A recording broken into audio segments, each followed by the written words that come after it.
प्यारे बच्चों, welcome to my channel Verma study 2020 book लाना। मैं यूपी बोर्ड के क्लास 12th के छात्र छात्राओं के लिए इकोनॉमिक्स सब्जेक्ट को हिंदी माध्यम से मैं फुल कोर्स कराऊंगा। यदि आप फुल कोर्स करना चाहते हैं तो मेरे चैनल को सब्सक्राइब कीजिए और बेल आइकन को प्रेस करना ना भूलें, ताकि जो भी वीडियो मैं अपलोड करूं उसका नोटिफिकेशन आपको सबसे पहले मिल सके। प्यारे बच्चों, व्यष्टि अर्थशास्त्र समाप्त हो चुका है। समष्टि अर्थशास्त्र में आज दूसरा चैप्टर शुरू होगा, राष्ट्रीय आय का लेखांकन। राष्ट्रीय आय ऐसा चैप्टर है कि समष्टि अर्थशास्त्र का जितने भी 6 चैप्टर हैं उनमें सबसे महत्वपूर्ण है।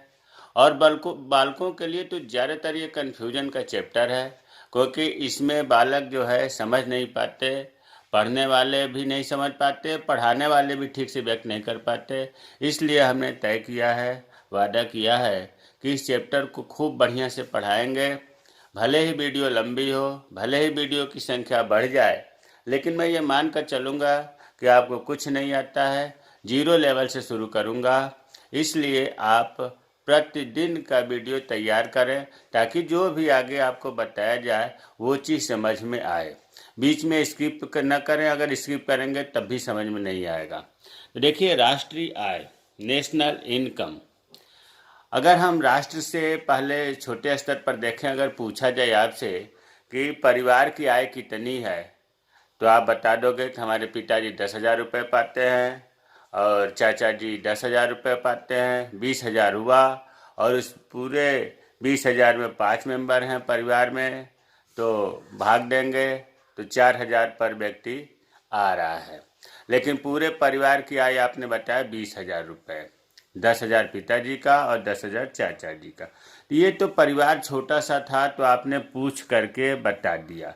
अगर हम मोहल्ले का करें कि मोहल्ले का आय ज्ञात करना है, तो थोड़ा सा कठिन होगा। फिर भी आप प्रति डोर टू डोर जा कर के आप पता कर सकते हैं और मोहल्ले का आय बता देंगे। लेकिन बच्चों, अगर ये राष्ट्र लेवल पर पूरे देश की आय अगर ज्ञात करनी हो तो कैसे हो सकता है? और दूसरी बात, आज तक कोई सरकार का आदमी हमारे दरवाजे पर नहीं आया कि आपकी कितनी आय है पूछने, फिर भी सरकार राष्ट्रीय आय निकाल लेती है। तो राष्ट्रीय आय निकालने के लिए 3 विधियां हैं, व्यय विधि, उत्पादन विधि और आय विधि। फिलहाल हम लोग राष्ट्रीय आय के बारे में प्रोफेसर पीगू ने परिभाषा दिया है, इस पर थोड़ा सा अमल करें। इन्होंने दिया है कि राष्ट्रीय आय किसी देश की भौतिक आय का वह भाग है जिसमें विदेशों से प्राप्त आय भी सम्मिलित होती है तथा जिसका मुद्रा में माप संभव है। अगर किसी अर्थशास्त्री के नाम से आप परिभाषा लिखेंगे इम्तहान में, तो इसमें परिभाषा चेंज नहीं करेंगे। कोई भी वाक्य या कोई भी वाक्य का खंड जो है आप अपने इसमें नहीं लगाएंगे। तो इसमें परिभाषा में दिए हैं प्रोफेसर पीगू ने कि किसी देश की भौतिक आय का वह भाग। देखिए, भौतिक आय का मतलब ये हुआ कि जो भी देश में वस्तुओं और सेवाओं का उत्पादन हो रहा है उसका बाजार में मूल्य क्या है, उसका मौद्रिक मूल्य क्या है। तो राष्ट्र की आय निकालने के लिए देश की भौतिक आय का भाग वस्तुओं और सेवाओं के उत्पादन का बाजार मूल्य और उसमें विदेशों से प्राप्त आय भी सम्मिलित होता है, जिसका मुद्रा में मापना संभव है। ये प्रोफेसर पीगू के अनुसार था। फिलहाल राष्ट्रीय आय आपको लास्ट तक एकदम क्लियर हो जाएगा, परिभाषा आप अपने से ही बनाने लगेंगे। अब राष्ट्रीय आय की समझने के लिए आपको 2 चीज़ का जानना बहुत ज़रूरी है। इसके बिना आप राष्ट्रीय आय को समझ ही नहीं पाएंगे और कन्फ्यूजन होता रहेगा। पहला है FC, factor cost. Factor cost को साधन लागत कहते हैं, कारक लागत भी कहते हैं। तो देखिए, इसके नामों से कन्फ्यूजन नहीं होना है, बार बार ये शब्द आएगा, एफसी, फैक्टर कास्ट और हिंदी साधन लागत या कारक लागत। और उसी तरह से MP, market price. Market means बाजार, प्राइस मीन्स कीमत या मूल्य, बाजार मूल्य। इन दोनों को हम विस्तृत से समझेंगे। अब आगे हमने लिखा है, लेकिन इसको समझाने के लिए सबसे पहले हम आते हैं कि साधन। देखिए, किसी भी चीज़ को उत्पादन करना हो या उत्पादन के साधन 4 हैं। उपादान भी कहते हैं उत्पादन के उपादान। कौन कौन से हैं वो 4 साधन? पहला होता है भूमि, दूसरा होता है श्रम, और तीसरा होता है पूंजी। चौथा संगठन अब हटा दिया गया है, और पहले 5 होते थे। संगठन का अब उल्लेख नहीं कोई कर रहा है।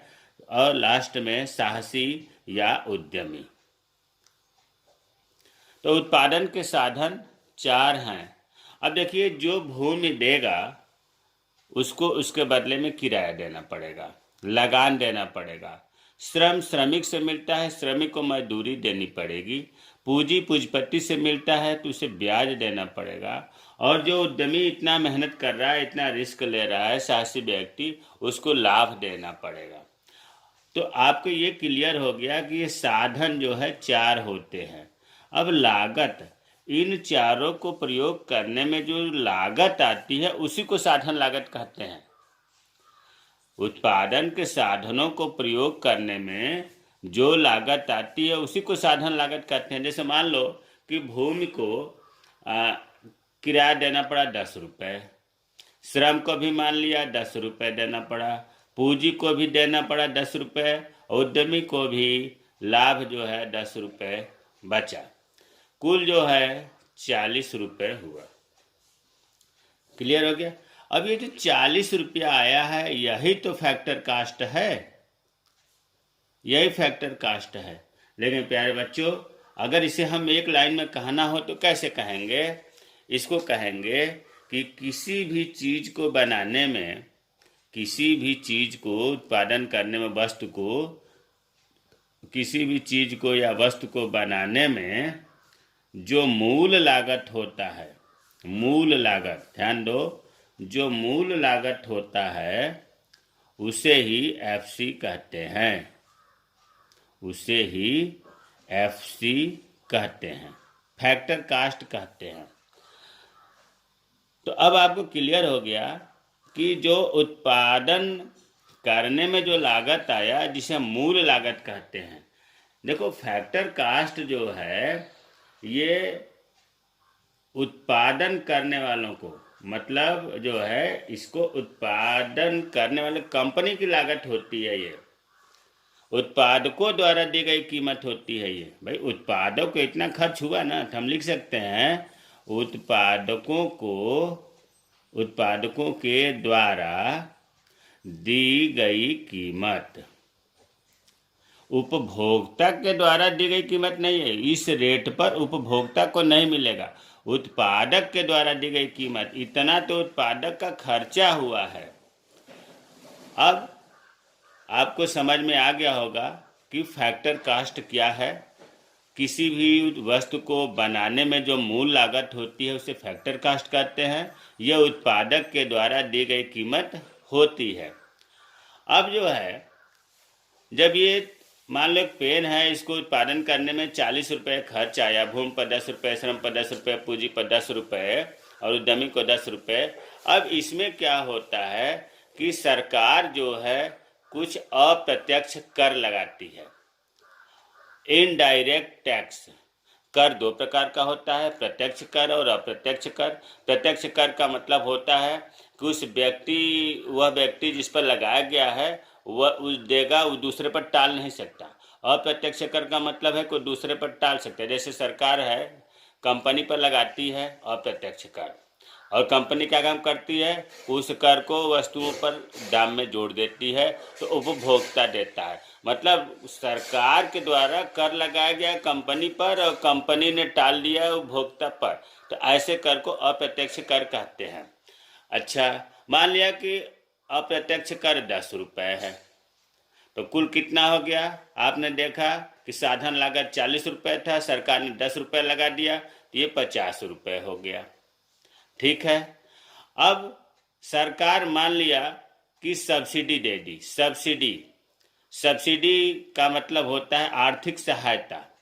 ये कुछ ऐसे शब्द हैं कि बार बार प्रयोग होंगे, इसलिए इनके अंग्रेजी हिंदी जानना जरूरी है।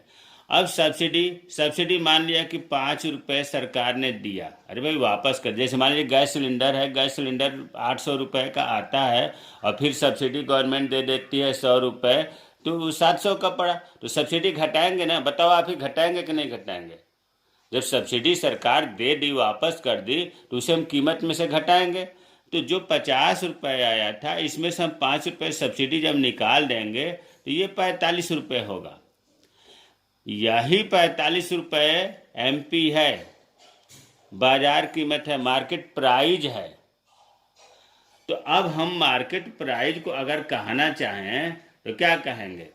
कहेंगे ये कि जब एफसी में अप्रत्यक्ष कर जोड़ते हैं, अप्रत्यक्ष कर जोड़ते हैं और सब्सिडी घटाते हैं, और सब्सिडी घटाते हैं तो एमपी प्राप्त होती है, मार्केट प्राइस प्राप्त होती है।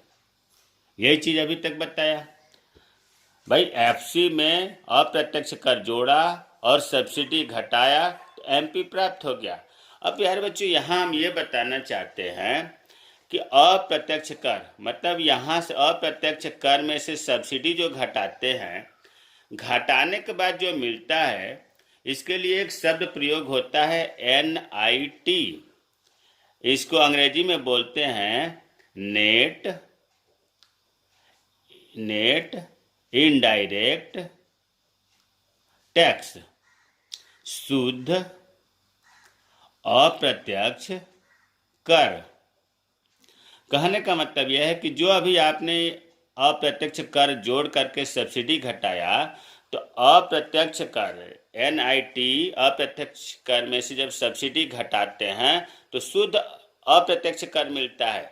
इसको हम ऐसे भी कह सकते हैं कि NIT बराबर इनडायरेक्ट टैक्स माइनस सब्सिडी। तो इस चीज को अप्रत्यक्ष कर में से जब सब्सिडी घटाते हैं तो हमें मिलता है शुद्ध प्रत्यक्ष कर मिलता है। तो हम इसको दूसरे रूप में यह भी कह सकते हैं कि जब फैक्टर कास्ट में हम NIT जोड़ देंगे, शुद्ध अप्रत्यक्ष कर जोड़ देंगे, तो मार्केट प्राइस मिल जाएगा। ये सब छोटी छोटी चीजें ध्यान देना बहुत जरूरी है। और अब तक हमने क्या बताया कि फैक्टर कास्ट में शुद्ध अप्रत्यक्ष कर नेट इनडायरेक्ट टैक्स जब जोड़ देते हैं तो मार्केट प्राइस मिल जाता है। अच्छा ठीक इसका उल्टा, अब ये जो मार्केट प्राइस है ना, यही है उपभोक्ताओं के लिए या उपभोक्ताओं के द्वारा दी गई कीमत, उपभोक्ताओं के द्वारा दी गई कीमत। अगर ये आप समझ गए ना फैक्टर कास्ट और मार्केट प्राइस, तो फिर आगे आसान हो जाएगा। अभी तक एफसी को बताया था कि ये उत्पादक के द्वारा दी गई कीमत है और इसमें शुद्ध अप्रत्यक्ष कर सरकार ने जोड़ दिया, तो ये हो गया मार्केट प्राइस। और ये मार्केट प्राइस ही उपभोक्ता देता है। जो वस्तु उपभोक्ता को मिलती है वो मार्केट प्राइस पर मिलती है। तो अब आपको मार्केट प्राइस की परिभाषा भी समझ में आ गई होगी कि फैक्टर कास्ट में शुद्ध अप्रत्यक्ष कर जब जोड़ते हैं तो मार्केट प्राइस मिलता है। अच्छा, अगर इसकी परिभाषा पूछा जाए एफसी में क्या है, एफसी की परिभाषा क्या होगा, तो हम तो यह भी कह सकते हैं कि एमपी में से मतलब मार्केट प्राइस में से अगर हम शुद्ध अप्रत्यक्ष कर घटा दें तो एफसी मिल जाएगी। भाई एफसी में शुद्ध अप्रत्यक्ष कर जोड़ा तो एमपी मिला, और एमपी में से अगर इसे घटा देंगे तो इसे मिलेगा। तो यहाँ हम ये भी कह सकते हैं कि साधन लागत एमपी मार्केट प्राइस में से NIT शुद्ध अप्रत्यक्ष कर घटाने से प्राप्त होती है। क्लियर हो गया? अब इसी चीज को जो हमने बताया है यहाँ लिखा है। साधन लागत फैक्टर कास्ट किसे कहते हैं? साधन लागत शब्द का उपयोग उत्पादकों द्वारा दी गई कीमत के लिए किया जाता है। अभी यहाँ बताया कि जो साधन लागत है, एफसी है, फैक्टर कास्ट है, ये उत्पादक के द्वारा दी गई कीमत है, जबकि बाजार कीमत उपभोक्ता के द्वारा दिया गया कीमत है। अतः फैक्टर कास्ट बाजार कीमतों में से, बाजार कीमत मतलब मार्केट प्राइस में से शुद्ध अप्रत्यक्ष कर NIT को घटाने पर प्राप्त होती है। साधन लागत को मार्केट प्राइस में से शुद्ध अप्रत्यक्ष कर घटाए तो फैक्टर कास्ट मिल गया, और शुद्ध अप्रत्यक्ष कर बराबर होता है अप्रत्यक्ष कर, इनडायरेक्ट टैक्स। ये हो गया इनडायरेक्ट टैक्स और सब्सिडी। इनडायरेक्ट टैक्स में से सब्सिडी जब निकालते हैं तो शुद्ध अप्रत्यक्ष कर मिलता है, और शुद्ध अप्रत्यक्ष कर को जब मार्केट प्राइस से निकालेंगे तो फैक्टर कास्ट मिलेगा। बाजार कीमत देखते हैं। बाजार कीमत MP मार्केट प्राइस, जो ऊपर बताया वही यहाँ व्याख्या है। बाजार कीमतें वही कीमत है जो उपभोक्ताओं द्वारा दी जाती है, उपभोक्ता बाजार कीमत पर लेता है। मतलब फैक्टर कास्ट में शुद्ध अप्रत्यक्ष कर जुड़ करके जो बाजार कीमत बनता है वो उपभोक्ता देता है। तो अब इसकी एक तो ये हो गया कि बाजार कीमतें वही कीमत है जो उपभोक्ताओं द्वारा दी जाती है। अतः साधन लागत मतलब फैक्टर कास्ट में से शुद्ध अप्रत्यक्ष कर को जोड़ दें। फैक्टर कास्ट में शुद्ध अप्रत्यक्ष कर NIT जोड़ दें तो मार्केट प्राइस प्राप्त होती है। मार्केट प्राइस का सूत्र क्या हुआ? फैक्टर कास्ट में NIT जोड़ेंगे, और NIT का मतलब होता है कि इनडायरेक्ट टैक्स में से, अप्रत्यक्ष कर में से सब्सिडी घटा देते हैं तो शुद्ध अप्रत्यक्ष कर मिल जाता है। तो साधन लागत और बाजार कीमत हमें उम्मीद है कि समझ में आ गया होगा। अगर इसमें कोई भी डाउट हो तो आप कमेंट बॉक्स में कमेंट करें, मैं रिप्लाई करूंगा, लेकिन पूर्ण रूप से समझ में आ जाना चाहिए।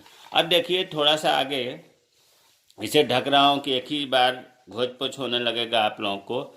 अब जो है राष्ट्रीय आय की अवधारणाएं, मुख्य रूप से आपको 4 चीज़ों के बारे में पढ़ना है। कौन कौन? पहला है GDP, दूसरा है NDP, तीसरा है GNP और चौथा है NNP।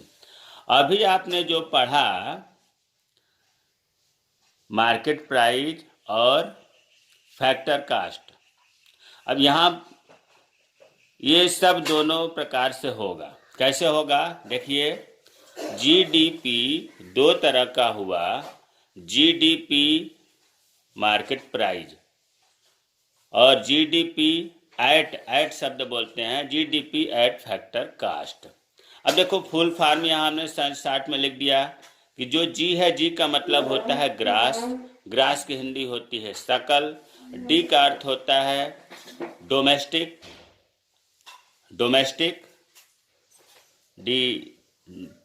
डी बराबर डोमेस्टिक घरेलू, और P का अर्थ होता है प्रोडक्ट। शुरू में अगर N आया है, शुरू में स्टार्टिंग में, तो इस N का मतलब होता है नेट, और अगर बीच में N आया है, जैसे यहाँ बीच में आया है, बीच वाले N का होता है नेशनल, और MP का पता चल गया है मार्केट प्राइस, FC का फैक्टर कास्ट और D का डोमेस्टिक। तो फुल फॉर्म देखिए आपको रटने पड़ेंगे, नहीं तो आगे समझ में नहीं आएगा। अब GDP 2 तरह का होता है, GDP एट मार्केट प्राइस, क्योंकि अभी MP FC ये जो आपको 4 तरह का बताया गया है ना, इनमें MP और FC जोड़ करके अलग अलग प्रकार बनेगा। तो देखिए GDP MP, इसको कैसे पढ़ते हैं? अगर हिंदी में पढ़ना है तो इधर से शुरू होगा बाजार कीमत। MP का नाम लेते ही बाजार कीमत शब्द दिमाग में आ जाना चाहिए। बाजार कीमत पर GDP मतलब बाजार कीमत पर सकल घरेलू उत्पाद, G का मतलब सकल ग्रास, D का डोमेस्टिक, P से प्रोडक्ट। तो बाजार कीमत पर सकल घरेलू उत्पाद, अंग्रेजी में इधर से शुरू करते हैं, ग्रास, डोमेस्टिक, प्रोडक्ट, एट शब्द इसमें लिखा नहीं जाता है, लेकिन एट शब्द बोलना है, ये पर की अंग्रेजी है, एट मार्केट प्राइस। तो हिंदी में पढ़ने के लिए इधर से, अंग्रेजी में पढ़ने के लिए इधर से, जानना दोनों जरूरी है, हिंदी भी अंग्रेजी भी। तो इसका फुल व्याख्या क्या होगा? हिंदी में बाजार कीमत पर सकल घरेलू उत्पाद और अंग्रेजी में gross domestic product at market price.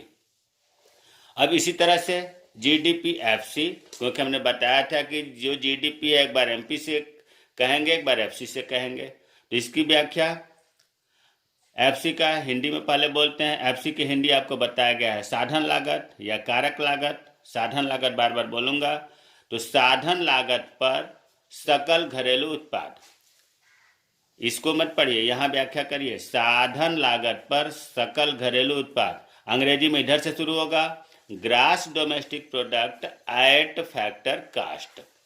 अब दूसरा है NDP। N का बताया गया फुल फॉर्म, शुरू में होता है नेट, अगर बीच में N होता तो नेशनल होता, लेकिन स्टार्टिंग में तो नेट होगा। शुद्ध, शुद्ध कोई निवल भी कहते हैं। नेट डोमेस्टिक प्रोडक्ट, ये भी दो तरह का हो गया, MP NDP MP NDP FC। इसको कैसे बोलेंगे? NDP at MP NDP at FC। अब हिंदी इसकी क्या होगी? देखिए, बाजार कीमत पर शुद्ध, N का मतलब नेट होता है, शुद्ध घरेलू उत्पाद, N का मतलब नेट, शुद्ध, D का मतलब डोमेस्टिक B का प्रोडक्ट, बाजार कीमत पर शुद्ध घरेलू उत्पाद। अंग्रेजी में इधर से, अंग्रेजी आसान है, शुरू से ही पढ़ते चले जाते हैं, केवल MP से पहले एट लगाएंगे। Net domestic product at market price. FC में क्या होगा? हिंदी में होगा साधन लागत पर शुद्ध घरेलू उत्पाद, अंग्रेजी में होगा net domestic product at factor cost. उसी तरह से GNP में आते हैं। GNP, G का शुरू में है तो ग्रास, बीच में N आ गया तो नेशनल, नेट नहीं होगा, बीच में आया है, बीच वाला N को नेशनल बोलते हैं, P से प्रोडक्ट, सकल राष्ट्रीय उत्पाद। ये भी दो तरह का होगा, GNP at MP GNP at FC। इसकी हिंदी होगी बाजार कीमत पर सकल राष्ट्रीय उत्पाद। एक एक अक्षर को हिंदी अंग्रेजी में एकदम क्लियर होना चाहिए। बाजार कीमत पर सकल राष्ट्रीय उत्पाद, और अंग्रेजी में grass national product at market price. अब GNP-FC हिंदी में बोलेंगे साधन लागत पर सकल राष्ट्रीय उत्पाद, अंग्रेजी में बोलेंगे gross national product at factor cost. वही चीज व्याख्या लिखा। NNP, शुरू में N का बताया गया है कि नेट होता है, शुद्ध, बीच वाले को बोलते हैं नेशनल, राष्ट्रीय बीच प्रोडक्ट, शुद्ध राष्ट्रीय उत्पाद। ये दो तरह का होता है, NNP at MP NNP at FC। अगर इसकी हिंदी में कहें तो बाजार कीमत पर शुद्ध राष्ट्रीय उत्पाद, अंग्रेजी में नेट नेशनल, शुरू के नेट, शुरू वाला नेट होता है, बीच वाला national, net national product at market price. NNP-FC Hindi में होगा साधन लागत पर शुद्ध राष्ट्रीय उत्पाद, अंग्रेजी में होगा net national product at factor cost. प्यारे बच्चों, ये जो NNP-FC है, इसी को कहा जाता है NI नेशनल इनकम, राष्ट्रीय आय। इसका मतलब कि NNP-FC की अगर परिभाषा जो होगी वो राष्ट्रीय आय की परिभाषा होगी। इसे तो आप एकदम दिमाग में बैठा लो कि राष्ट्रीय आय का दूसरा नाम NNP-FC है। अब इसमें हम एक चीज बता दूं, जो GDP है, NDP है, GNP NNP है, इनको इतना बढ़िया से अगले वीडियो में हम पढ़ेंगे कि GDP क्या है। मतलब देखो 8 हो गए, GDP MP GDP-FC, मतलब किसी से किसी में अंतर पूछा जाए, किसी की परिभाषा पूछा जाए, किसी भी कंसेप्ट का सूत्र पूछा जाए, तो कितना हो घुमाया जाए, GDP NDP GNP NNP से ढेर सारे तमाम क्वेश्चन बनते हैं, जो अगले वीडियो में आपको बताया जाएगा कि चेंज कैसे होगा। इसलिए इतना आज का फुल व्याख्या FC क्या है, MP क्या है तैयार कर लीजिएगा, ताकि कल के वीडियो में बिल्कुल समस्या ना आवे। और मेरे चैनल को सब्सक्राइब कीजिए। जय हिंद, जय भारत।